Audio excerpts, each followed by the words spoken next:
Annenberg Media.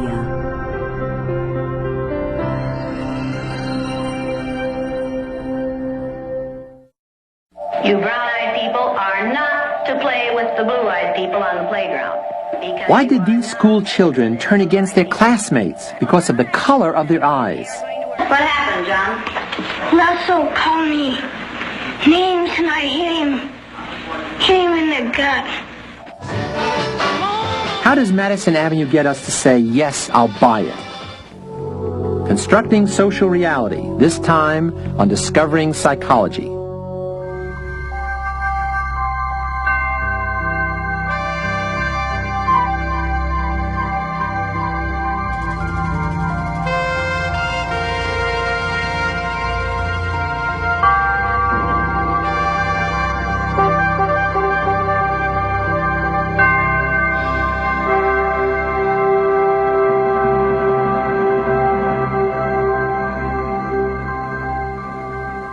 This morning at 9:40, the Hibernia Bank Sunset Branch was held up at gunpoint. Patricia Campbell Hurst has been named in a federal warrant. Greetings to the people. This is Tanya. I renounce my class privilege, and I would never choose to live the rest of my life surrounded by pigs like the Hursts. I just hope everybody will remember that physically Patty is still a kidnapped victim. Psychologically, she's a victim of thought control by terrorists. And all I can do is hope and pray that God will bring her home again. Cult behavior results from the power a situation has over an individual's thoughts and actions. And cult organizations change reality to suit the situation. Essentially, human beings adapt. We're very social beings, and if you control the environment long enough with a person, you can cave them in. You can cave in their ability to think critically. Stephen Hassan is a nationally recognized cult counselor, an expert on the altered realities destructive cults create to imprison their members. The fast way to look at a group, as whether or not it's a destructive cult, is to look at its attitude towards information. A healthy, legitimate group will tell you up front who they are, what they believe, and what they want from you. A destructive cult will lie, lie, lie. Cults are not just religious. According to Hassan, whole countries can employ destructive, cult-like behavior. Cults come in a variety of shapes and sizes and forms. There are political cults, therapy cults, business cults. There are many corporations that are employing these same techniques where the leader is not allowed to be questioned, there's no accountability within the structure of the organization, there's deception, where people's individuality and ability to make decisions for themselves is not respected, and people are coerced through fear or guilt into conforming and obeying. According to Hassan, cults employ several tactics to recruit and keep members. It's a combination of behavior modification and social influence techniques. People are not allowed to be themselves in a mind control group. They're cloned in the image of the leader. Their own individual interests, talents, and abilities are minimized. People are taught to think the right way, feel the right way, and its effects undermine a person's ability to act independently. People get involved with these groups because they think it's going to improve their life, it's going to help them to cope, it's going to help them be more effective, it's going to make them more money, it's going to help them with relationships, and it's only years later when they crawl away from the group that they realize what was done to them. Last time we learned about the power of the situation in controlling social behavior. But now it's time to add a second lesson of social psychology, that the situation matters not only in terms of its objective reality, but also in terms of the way it's perceived, understood, and interpreted by the people inside it. It's this subjective view of reality that forms the foundation for much social behavior. Psychologists refer to this ability to create subjective realities as the power of cognitive control. The power of people's beliefs to give different meanings to the situations in which they find themselves. These beliefs can exert a guiding force over social behavior. At times, overriding the objective facts of the situation. So whenever you want to understand some unusual or unexpected social behavior of other people, ask yourself first what their situation is, and second, whether their perception of that situation might be different from yours. In fact, it's remarkable how small a difference among people can trigger prejudice, and how hard it is to stop prejudice once it takes hold. In no time at all, we can create a totally new construction of reality to define those we dislike and fear because they are different. A provocative demonstration of the nature of prejudice took place not in a psychologist's laboratory, but at a school in Riceville, Iowa. Would you like to try this? Yeah! Sounds like fun, doesn't it? No.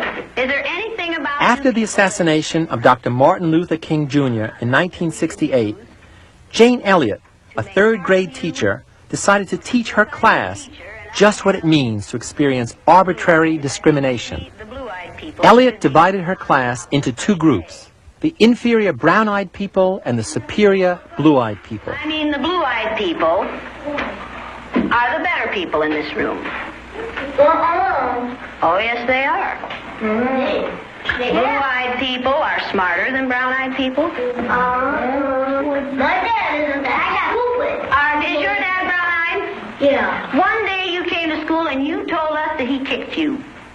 He did. Do you think a blue-eyed father would kick his son? Yeah. My dad's blue-eyed. He's never kicked me. Greg's dad is blue-eyed. He's never kicked him. Greg's dad is blue-eyed. He's never kicked him. What color eyes did George Washington have? Blue. Blue.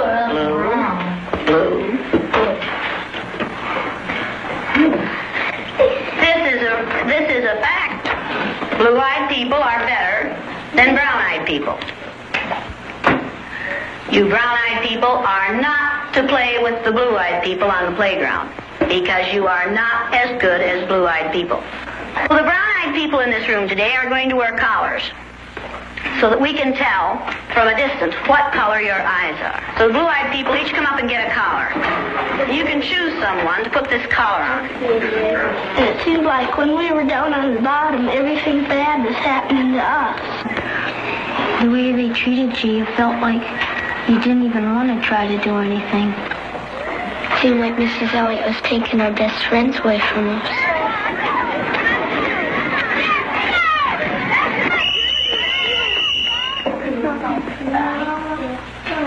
What happened at recess? Were two of you boys fighting? Yeah, Russell and John were.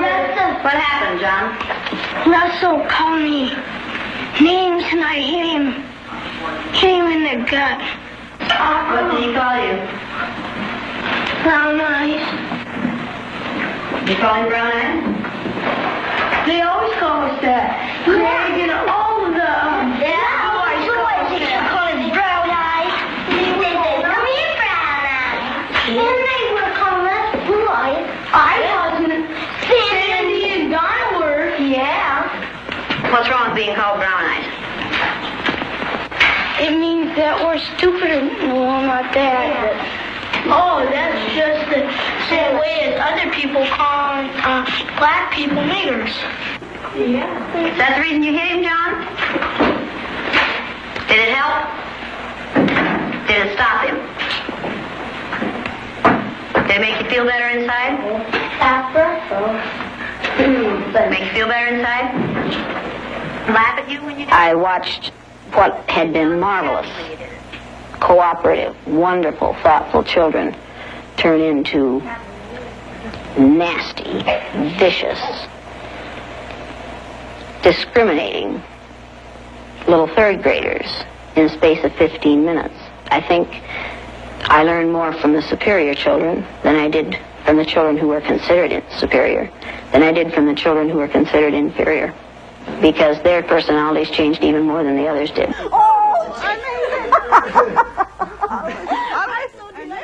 15 years later, a reunion brought together the former members of Mrs. Elliott's class. How are you? Oh, yes, fine. All right, now, Raymond, why? I want to know why you were so eager to discriminate against the rest of these kids.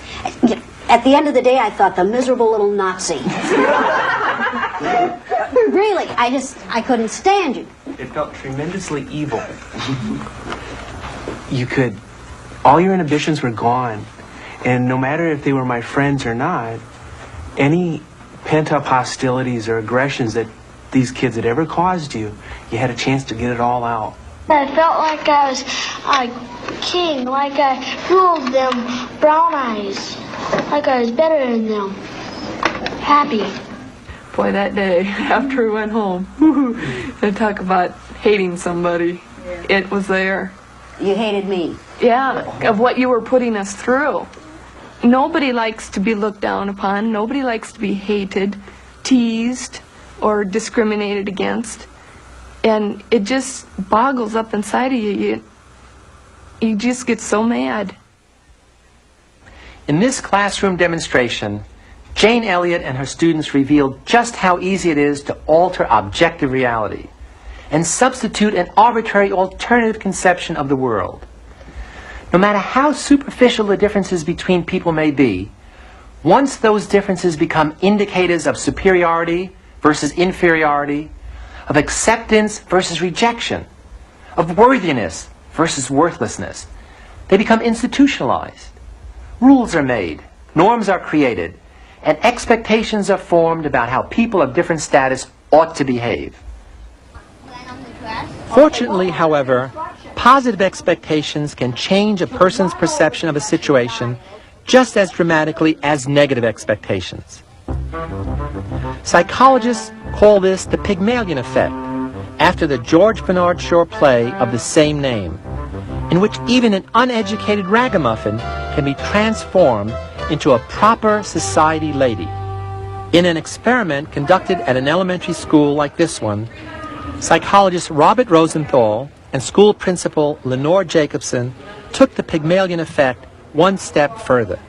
What we wanted to show was the extent to which teachers' expectations could actually affect pupils' intellectual performance, for example, their IQ scores. So what we did was we tested everybody in a school with a test that pretended to be a test that would predict academic blooming, so-called Harvard test of inflected acquisition, and allegedly on the basis of that test, but not really, we gave each of the teachers in the school the names of a handful of children in her classroom that would get smart in the academic year ahead. These kids' names were taken out of a hat. We chose them by means of a table of random numbers. The children themselves did not know in any direct way that teachers were holding certain expectations for them. Teachers were told not to tell the kids, and of course we didn't tell the children either. So the children never knew. 6 times something that's close to 32. Good. 6 times 5. And then when we tested the children a year later, we found that those kids who'd been alleged to their teachers to be showing or going to show intellectual gains, in fact showed greater intellectual gains than did the children of whom we'd said nothing in particular. So the kids actually got smarter when they were expected to get smarter by their teachers. We've come to feel that there are really 4 factors that operate in the mediation or communication of these self-fulfilling prophecies, especially in the classroom, but not only in the classroom. So what are these 4 things that teachers tend to do differently to kids for whom they have more favorable expectations? The first factor is the climate factor. Teachers tend to create a warmer climate for those children for whom they have more favorable expectations. They're just nicer to them, both in terms of the things they say and also in the nonverbal channels of communication. The other very important factor is the so-called input factor. That one probably won't surprise anyone. Teachers teach more material to those kids for whom they have more favorable expectations. After all, if you think a kid is dumb and can't learn, you're not going to put yourself out to try to teach them very much. 2 other factors, though, make a difference. One is the response opportunity factor. That is, kids get more of a chance to respond if the teachers expect more of them. They call on them more often. When they do call on them, they let them talk longer, and they help and shape with them the answers that the kids speak out, kind of working together to put the response out. The last is feedback. The feedback factor works in this way. As you might expect, if more is expected of a kid, the kid is praised more, positively reinforced more for getting a good answer out. But interestingly enough, is given more differentiated feedback when they get the wrong answer. One of the ways in which you can sometimes tell a little bit that the teacher does not have very high expectations for a kid is that the teacher is willing to accept a low-quality response, or it won't really clarify what would have been a good quality response, maybe because he or she feels, well, what's the use? The kid's not smart enough to profit from this additional clarification. So those are the four factors: climate, input, response opportunity, and feedback. In Jane Elliott's demonstration in Iowa, the children who were supposed to be inferior performed poorly because of the negative expectations of the teacher and the tensions created by prejudice. While in Rosenthal and Jacobson's experiment, the children who were supposed to be superior got the support they needed to excel. In both cases, the subjective reality became self-fulfilling, overriding the objective facts of the situation. No matter how it happens, information about how good or bad we are and the ways in which we're treated can change the way we see ourselves and the way we behave. Elliot Aronson of the University of California at Santa Cruz teamed up with Alex Gonzalez of Fresno State to see if they could change the way students saw themselves and their classmates. Next problem is 8 times 26. Instead of acting as competitors, vying against each other for the teacher's attention, some winning but most losing, students can be taught to see themselves as part of a learning team. 201?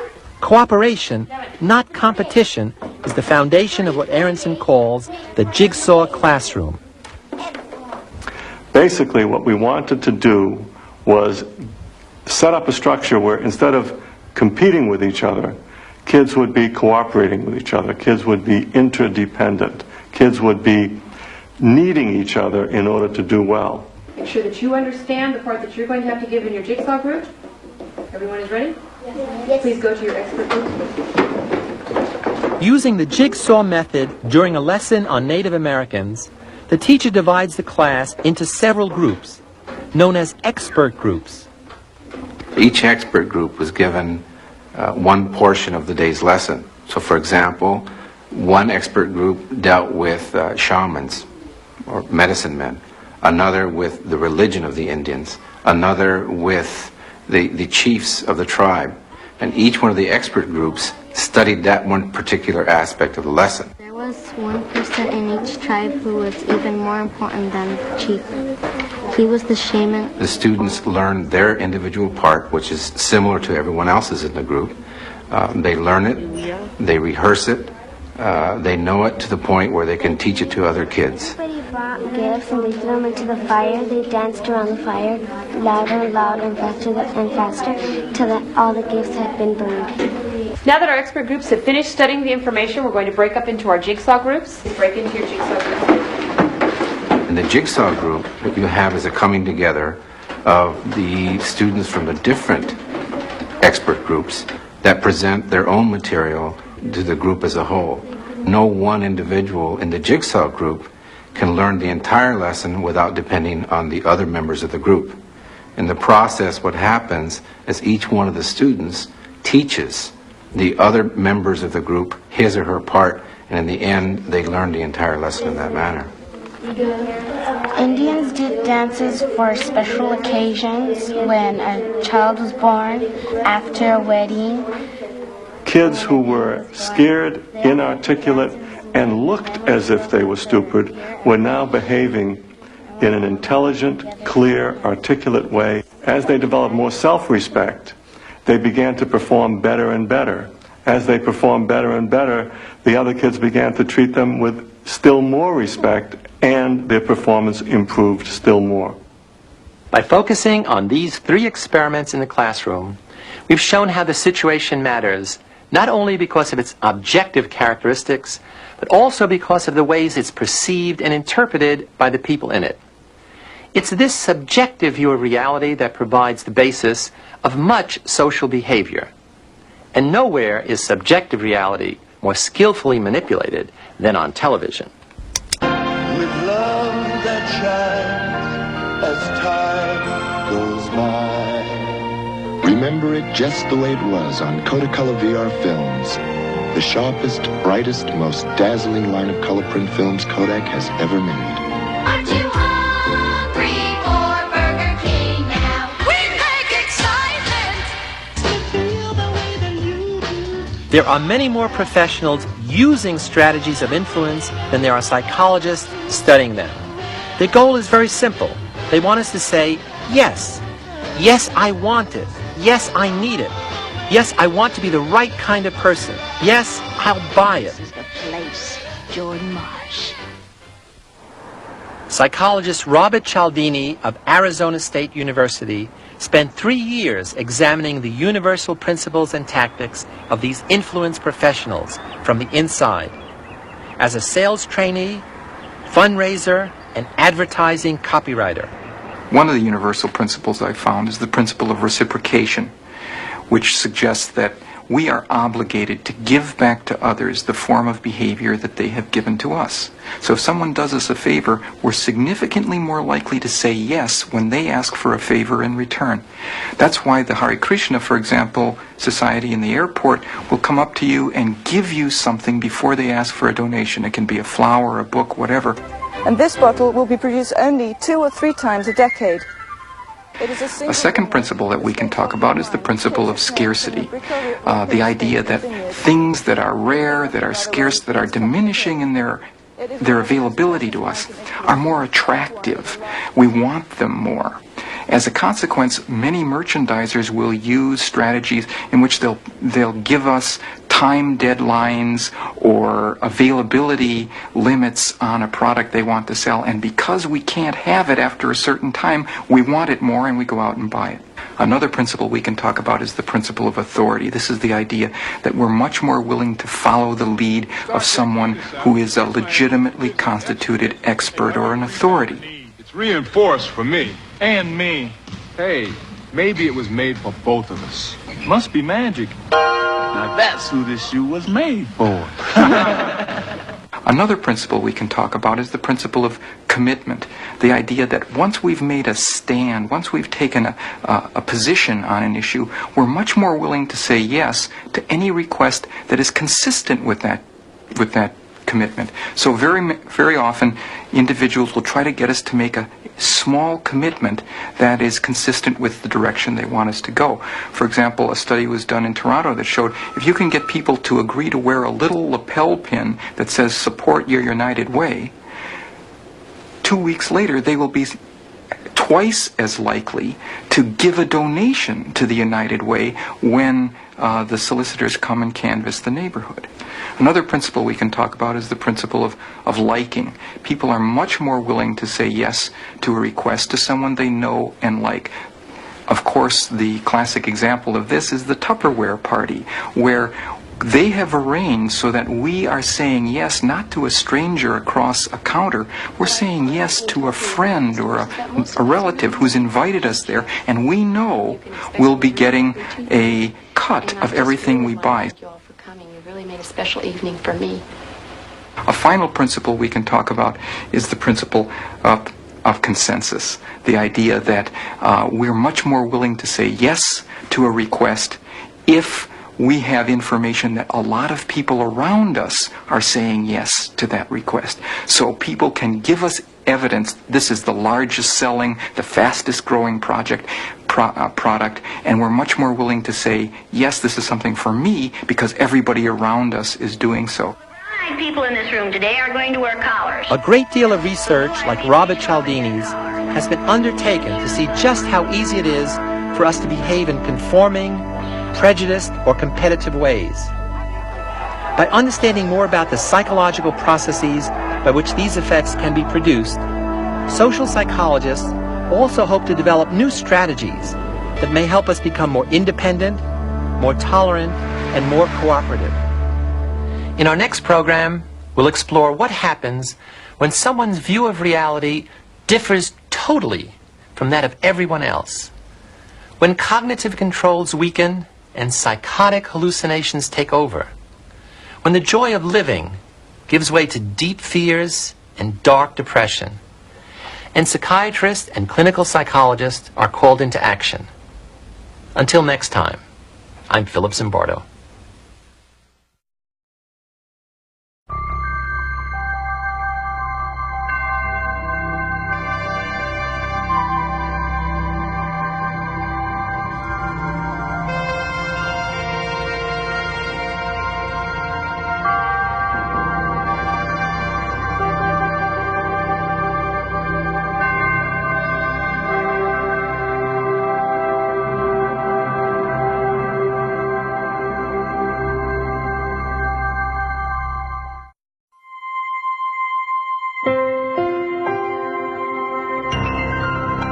Annenberg Media.